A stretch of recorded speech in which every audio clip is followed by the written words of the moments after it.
Bonjour, et bien, dans le cadre des vidéos consacrées à la librairie Le Chapitre et librairie associative à Chambon-sur-Voueize, une petite librairie qui compte entre 10 et 20 000 ouvrages pour l'instant en stock dans tous les domaines. Et si nous essayons de privilégier la qualité, voire la rareté des livres. Actuellement, nous avons entrepris de faire une série consacrée aux auteurs chambonnais, Chambon-sur-Voueize, car Chambon est une petite ville qui a la chance d'avoir un passé littéraire important, comme un passé artistique très important. Alors aujourd'hui, nous allons parler d'Albert Bonneau, qui est un auteur très prolifique, qui est né à Moulins en 1898 et qui est décédé à Chambon en 1967 et qui a passé une partie de sa vie, une grande partie de sa vie à Chambon. Il y a écrit des articles de journal, des journaux auxquels il collaborait, et puis énormément de livres. Alors il faut savoir que la production d'Albert Bonneau est prolifique, extrêmement prolifique, puisque on compte environ 750 ouvrages, mais ses biographes disent qu'il est impossible de dénombrer le nombre de ses livres produits. Alors, c'est un auteur de romans d'aventure, de cap et d'épée, de western, dont le célèbre héros Catamount, dont les aventures et les nouvelles aventures commencent avec la jeunesse de Catamount jusqu'à la dernière piste de Catamount, et puis les nouvelles aventures qui commencent avec le retour de Catamount, et on ne sait pas quel est le dernier numéro, en tout cas la tournée Catamount, et peut-être beaucoup d'autres livres qui suivent. C'est publié chez Taillandier. Le mot Catamount d'ailleurs vient d'un auteur qui l'a beaucoup influencé, qui est Fenimore Cooper. Dans Le Dernier des Mohicans, Catamount signifie le puma. Il a été aussi influencé par un auteur très prolifique aussi, qui s'appelait Paul d'Ivoire. Alors, il a utilisé un nombre très important de pseudonymes, comme Maurice de Moulins, Jean Voussac, Jacques Chambon, Capitaine Franqueur, Norma Kingston, Géant Bourbonnais, Henri Gaillard, Tante Élise, aussi Moulins, Voussac, tous noms qui sont empruntés au village, aux régions où il a vécu, où il a écrit. L'auteur Albert Bonneau voulait faire une carrière militaire. Malheureusement, il était infirme, il boitait. Bien que ce ne soit pas une infirmité grave, ça a suffi pour le réformer. Et donc il s'est lancé dans la carrière journalistique et a collaboré à des revues comme Comédia ou Ciné Magazine. Ciné Magazine, pourquoi? Parce qu'il était absolument fasciné par le cinéma. Et de 1922 à 1925, où il a écrit des scénarios, des bandes dessinées comme Petit Riquet. Albert Bonneau, Alain Sanders, en fait, un de ses biographes, a écrit en 2012 qu'il était impossible de dénombrer le nombre de ses ouvrages. On l'a nommé l'homme aux 1000 romans. Sur la piste d'Albert Bonneau est un ouvrage biographique écrit par Marcel Chameau et Pascal Jonard. Est une biographie passionnante parce qu'on y découvre en fait tout un monde de la littérature populaire des années 20 aux années 50,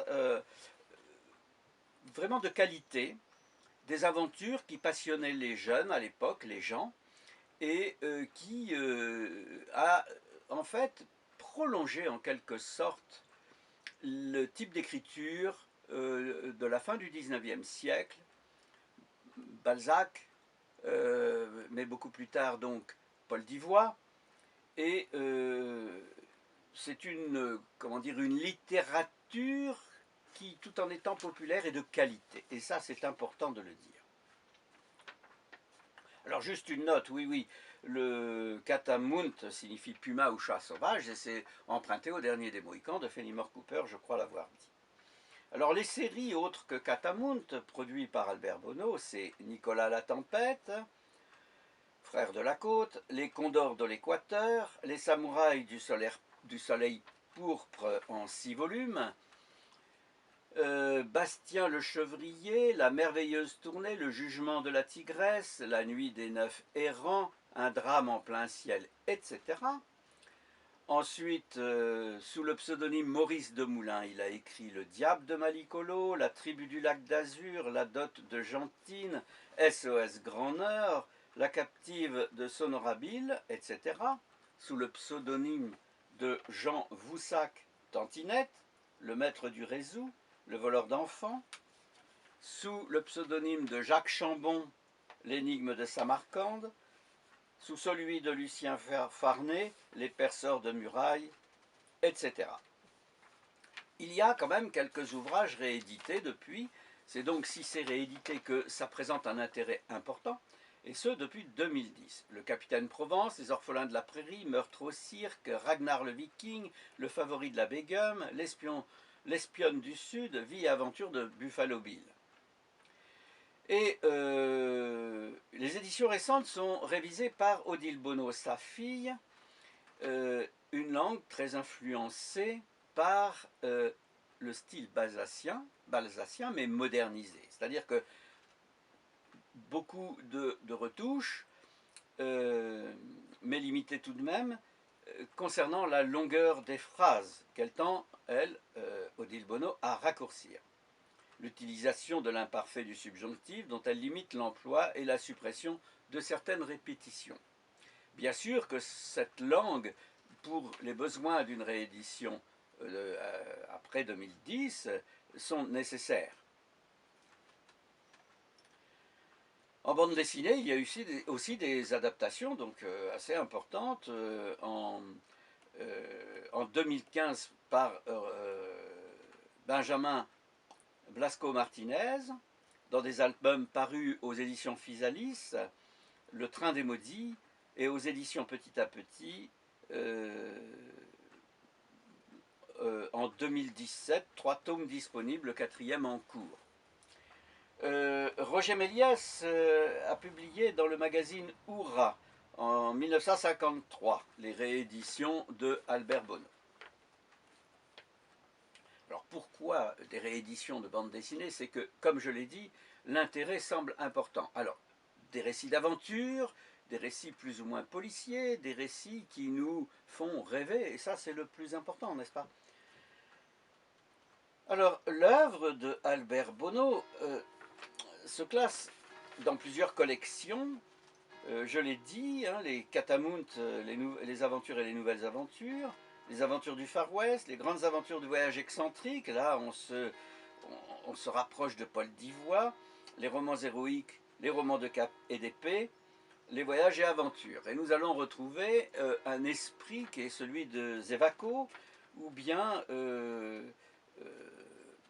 celui des écrivains de la fin du 19e, début 20e, qui étaient, comment dire, qui faisaient rêver. Parce que c'était l'époque où on découvrait le monde, hein, n'est-ce pas, par-delà l'Europe. Sa passion pour l'histoire et la géographie a en fait nourri, a porté l'essence même, l'essentiel de ses romans, alimenté par un travail de documentation extrêmement important. On peut prétendre, sans beaucoup se tromper, que la bibliothèque d'Albert Bonneau devait être importante dans le type histoire et géographie, et puis récit d'exploration, bien évidemment. Il souhaitait ainsi transmettre son savoir. Son but, c'était de partager finalement, partager avec les gens sa passion pour le monde, sa passion pour les aventures, pour les découvertes, les pays étranges et éloignés.